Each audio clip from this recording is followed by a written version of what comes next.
Zee 24 तास एक पाऊल पुढे। मुंबईतले पोलीस अधिकाऱ्यांची सुरक्षा भाड्यानं घेतलेल्या बुलेट प्रूफ जॅकेटने केली जाते। आरटीआयच्या माध्यमातून मिळालेल्या माहितीतून याचा खुलासा झालाय, तर सरकारनं याचा इन्कार केलाय।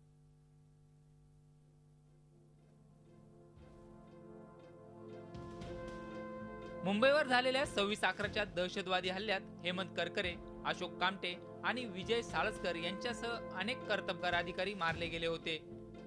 त्यानंतर उत्तम दर्जाचे बुलेट प्रूफ जॅकेट उपलब्ध करून देण्याचं आश्वासन देण्यात आलं होतं।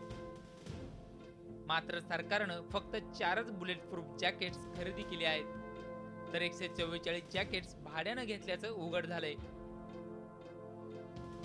150 जो ये बुलेट प्रूफ जैकेट है उनके पास नहीं था, तो उन्होंने भाड़े पे लिए हुए हैं। ये बात कहने का मतलब ये है कि बहुत दुख की बात है। मात्र गृहमंत्री आर पाटील यांनी भाड्यानं बुलेट प्रूफ जॅकेट्स घेतल्याचा इन्कार केलाय।